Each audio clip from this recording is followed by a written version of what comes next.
क्या हो अगर सूर्य केवल आकाश में जलती हुई अग्नि न हो, बल्कि पूरे ब्रह्मांड का सबसे बड़ा रहस्य संरक्षक हो। प्राचीन काल से ही उसे प्रत्यक्ष देवता कहा गया है। वह दृश्य देव जो हर जीव को प्राण देता है। ऋषियों का विश्वास था कि सूर्य केवल प्रकाश और ऊष्मा नहीं है। वे कहते थे कि उसकी किरणों में समय, आकाश और रूपांतरण के रहस्यों की कुंजी छिपी है। कथाओं में शंभाला और सिद्धाश्रम का उल्लेख आता है। ऐसे लोक जो मानव दृष्टि से परे है, जहां पहुंचा जाता था चरणों से नहीं बल्कि कंपन से। उन्हीं दिव्य स्थलों में सूर्य विज्ञान की गूढ़ विद्या सिखाई जाती थी। योगी और सिद्ध पुरुष स्वयं को सूर्य की तरंगों के साथ साधते थे। वे सीखते थे कि उसकी ऊर्जा को उपचार के लिए, दूरी रहित गमन के लिए और रूपांतरण से परे चेतना के विस्तार के लिए कैसे प्रयोग किया जा सकता है। कुछ वापस लौटे आर्षि अगस्त्य, जिन्होंने भूमि और काल के महासागरों को पार किया। सिद्ध भोगर, जिन्होंने सूर्य किरणों को औषधियों में पिरोया। और हनुमान, जिनके विषय में कहा जाता है कि उन्होंने स्वयं सूर्य देव से विद्या प्राप्त की। आज यह ज्ञान भौतिक जीवन के कोलाहल में कहीं दब गया है। भौतिकी अब कणों का मानचित्र बनाती है, पर उस गहराई तक नहीं पहुंच पाती जहां प्राचीन मनीषियों ने रश्मियां, सूर्य से प्रवाहित शक्ति की धाराएं खोजी थी। आधुनिक भौतिकी कहती है कि प्रकाश की गति ब्रह्मांड की सर्वोच्च सीमा है, पर यह सीमा स्वयं प्रकाश की नहीं है। यह सीमा आकाश काल की ज्यामिति द्वारा निर्धारित है। आज का विज्ञान स्वीकार करता है कि सूचना इससे तेज नहीं जा सकती, क्योंकि स्वयं आकाश और काल की संरचना उससे आगे अनुमति नहीं देती। अर्थात प्रकाश की गति कोई साधारण वेग नहीं, बल्कि ब्रह्मांड की बनावट का गुण है। जैसे आकाश काल की धड़कन। क्या यह वही सत्य नहीं जिसे आर्षि प्रतीकों में जानते थे, कि सूर्य की किरणें केवल देखने का साधन नहीं, बल्कि आकाश काल और चेतना को बांधने वाली सीमा रेखाएं हुए। क्या हो अगर वे सत्य कभी खोए ही नहीं, बस उन साधकों की प्रतीक्षा में हो जो प्रकाश के परे देख सकें और उसकी निस्तब्धता को सुन सकें। मेरी यात्रा भी भौतिकी से आरंभ हुई, कंपन, प्रकाश और ऊर्जा के अध्ययन से। उसी खोज में मैंने पाया कि प्रकाश केवल विज्ञान नहीं, चेतना का सेतु है, आयामों के बीच एक पुल। शायद इसी प्रयास में सूर्य ने मेरे भीतर एक ज्योति जलाई जो आज तक बुझी नहीं, और उसी ज्योति से यह कथा जन्मी। सूर्य का गुप्त द्वार, रश्मि, चैप्टर 1। संकेत। यह फरवरी 1990 का आखिरी सप्ताह था। अंजलि और पंकज की जिंदगी अब तक बिल्कुल सामान्य थी। अंजलि राज्य विश्वविद्यालय में भौतिकी की प्राध्यापिका थी। दिन उसके ब्लैक बोर्ड पर बने समीकरणों, विद्यार्थियों की जिज्ञासाओं और प्रयोगशाला की नीरवता के बीच बीतते थे। काम कठिन था, पर उसमें एक अजीब सुकून था। सूत्रों की सटीकता में, प्रकृति के नियमों की सुंदरता में और ज्ञान बांटने के उस मौन आनंद में। उसका संसार धागों से नहीं, सिद्धांतों से बुना था। दिनचर्या, तर्क और किसी अनदेखे रहस्य की हल्की सी फुसफुसाहट से। पंकज राज्य विद्युत विभाग में अभियंता था, भरोसेमंद, शांत और जिज्ञासु स्वभाव का। शाम को अक्सर किताबों और अधूरे सर्किटों से घिरा रहता। बिजली के तारों से रोजी कमाता था, पर मन भौतिकी, वैदिक ब्रह्मांड और उपनिषदों की सूक्तियों में रमता था। वह मजाक में कहता, दिन में तार जोड़ता हूं, रात में आयाम। उनका विवाह सादगी और अपनापन से भरा था। न कोई दिखावा, न कोई ऊंची आवाज, बस छोटे छोटे इशारों में बसी निकटता। चाय का कप ठीक स्वाद का, थके कंधे पर रखा हाथ और पुराने ट्रांजिस्टर पर चलता संगीत। सरकारी कॉलोनी के 2 कमरों वाले फ्लैट में उनका संसार छोटा था, पर पूर्ण था।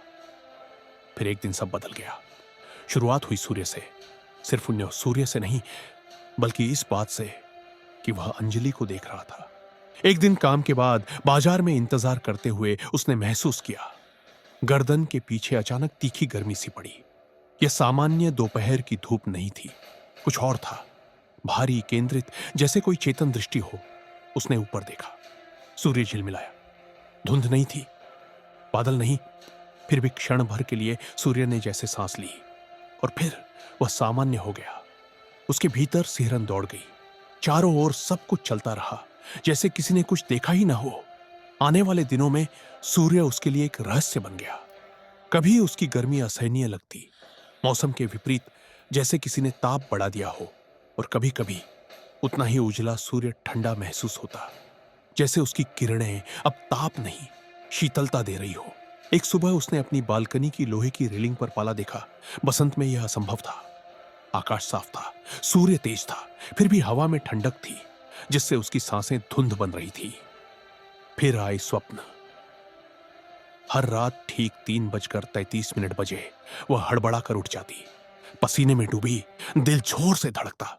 सपने याद नहीं रहते, बस छाती पर एक भारीपन और हड्डियों में गूंजती हल्की सी ध्वनि। 5वीं रात उसने हाँफते हुए एक शब्द सुना जो मन में गूंज रहा था, गर्भोदक। वह अर्थ नहीं जानती थी। तुरंत उसने उसे अपनी नोटबुक में लिखा, पंखा चालू किया, पर वह रुक गया। कमरे की हवा भारी हो गई थी, जैसे समय ठहर गया हो। उस रात पंकज ड्यूटी पर था। कुछ दिनों बाद अजीब घटनाएं बढ़ी। एक दिन मंदिर में विष्णु को दीप चढ़ाते समय दीपक की लौ नीली हो उठी। हवा का एक झोंका उसके बालों को छू गया, जबकि वह अंदर थी। लौ कुछ पल के लिए ऊपर उठी और दीवार पर उसकी परछाई कमल के आकार में फैल गई। उसने पलक झपकाई, सब कुछ सामान्य था। पुजारी पास से गुजर गया, किसी ने कुछ नहीं देखा। टेरेस पर रखे तुलसी के पौधे ने भी अजीब व्यवहार शुरू किया। पत्ते असामान्य रूप से हरे और चमकीले हो गए। रात में उनमें हल्की चांदी जैसी आभा झिलमिलाने लगी। एक रात उसे लगा कि ओस की बूंदों में 8 भुजाओं वाला चक्र बन रहा है। एक दिन पार्क में पेड़ के नीचे बैठते हुए वह थोड़ी देर के लिए झपक गई। हवा चली, पत्ते सरसराए, पर उस सरसराहट में एक लय थी, जैसे कोई मंत्र। शब्द किसी जात भाषा के नहीं थे, पर अर्थ उसके भीतर उतर रहा था। वह चौंक कर उठी। मन में एक वाक्य गूंज रहा था, सूर्य नाभसी विष्णु स्थितम। सूर्य के नाभि में विष्णु निवास करते हैं। उस रात जब वह केसर दूध में घोल रही थी, वह मंत्र उसके होंठों पर अनायास आ गया। दूध का सुनहरा रंग सूर्य जैसा घूम रहा था। उसके हाथ कांप रहे थे। कमरे के पार पंकज ने चश्मा उतारते हुए पूछा, कुछ कहा तुमने? वो झिझकी। तुम सोचोगे मैं कुछ कल्पना कर रही हूं। कहो। पंकज बोला, तुम ठीक से सो नहीं रही हो, मैं देख रहा हूं। उसने लंबी सांस ली। सूर्य कुछ बदल रहा है। कुछ दिन उसकी गर्मी बहुत तेज होती है, और कुछ दिन वही उजला सूर्य ठंडा लगता है, जैसे उसकी किरणें अब आग नहीं, शांति देती है। कभी कभी लगता है वह मुझे देख रहा है। पंकज ध्यान से सुन रहा था। और सपने भी हैं, उसने कहा। हर रात वही समय, 3:33। पसीने में भीगी उठती हूं या कभी कांपती हूं। एक आवाज सुनाई देती है, जैसे कोई दूर से झपक कर रहा हो। वह अपने हाथों को मलने लगी। यह सपना नहीं लगता, जैसे कोई भीतर तक पहुंचने की कोशिश कर रहा हो। पंकज ने बिना टोके सुना। उसके चेहरे पर संशय नहीं था, पर गहरी चिंता थी। वह हल्का मुस्कुराई। शायद मैं ज्यादा थक गई हूं। लेक्चर, प्रयोगशाला, प्रोजेक्ट, बहुत दबाव है। शायद सब तनाव का असर है। पंकज ने धीरे से उसका हाथ थामा। तुम बेकार की बातें नहीं कर रही हो, पर हां, थकान जरूर है। डॉक्टर से मिल लो, ताकि शरीर की थकावट या कोई और कारण पता चल सके।